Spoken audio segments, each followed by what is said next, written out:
that was sent by a group of BAME Labour MPs. Seema, I believe you are a signatory to this letter to the Home Secretary, in which you say, "We write to you as Black, Asian and ethnic minority Labour MPs to highlight our dismay at the way you used your heritage and experiences of racism to gaslight the very real racism faced by black people and communities across the UK."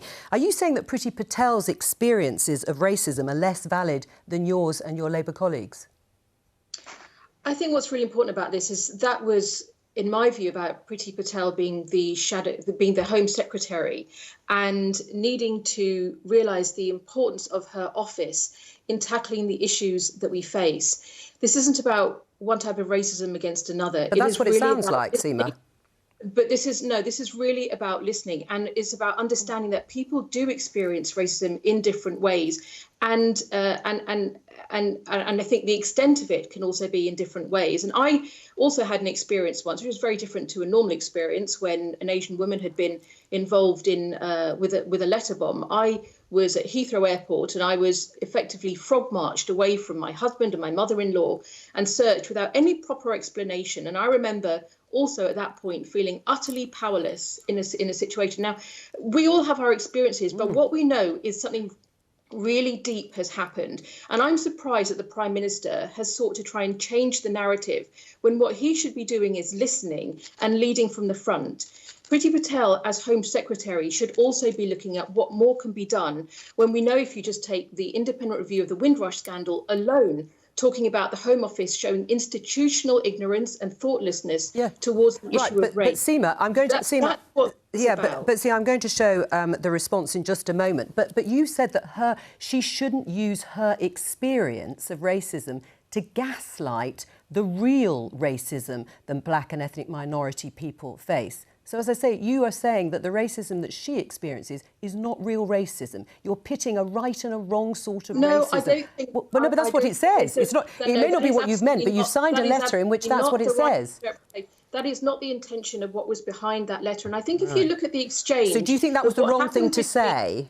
No, I think if you look at the exchange, I think it was an important point that was being made, because if you look at the exchange that happened between Flo Eshalomi and Priti Patel in the House of Commons, I was very surprised at what I felt was the lack of empathy for the very deep passion and real experience that Flo was bringing to that debate, and a really important point. And I don't think that, you know, we're in a position where we should be effectively not giving real empathy to what others are bringing forward, whether they're members of Parliament or they're members, members of our community. And I think that the whole thing should now be refocused on where we're going to see action, whether it is action on, even the Baroness McGregor Smith review. If you look at the 12 words on the front of her review, and she has reiterated that this week, the time for talking is over.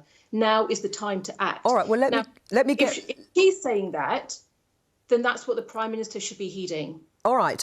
We have the Priti Patel tweet. This was in response, Ranil. She says she's sad to have received this letter, the one we've just been talking about. "I will not be silenced by UK Labour MPs who continue to dismiss the contributions of those who don't conform to their view of how ethnic minorities should behave." Did she lack empathy, though, in her response to Flo Eshalomi, the Labour MP? And should she accept that her experience isn't the same as others who have experienced perhaps a different type of racism, as was expressed in that letter?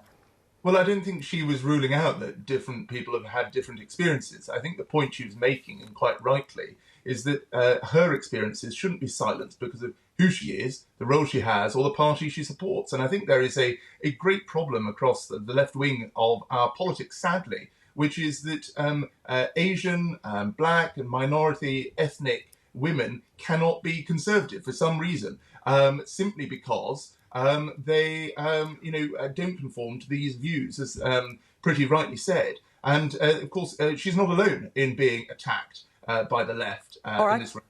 And, Munira Mirza has been attacked also. And it is totally wrong.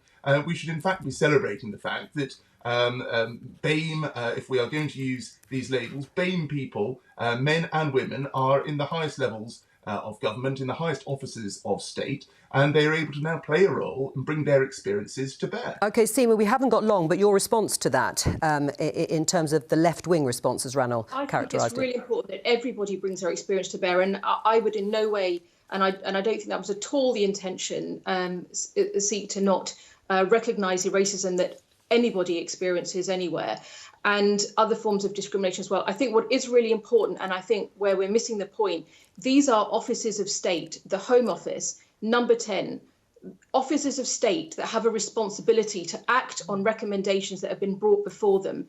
And I do think that that is the first place to start, not a new commission that's going to, in my view, possibly brush under the carpet what's happened before.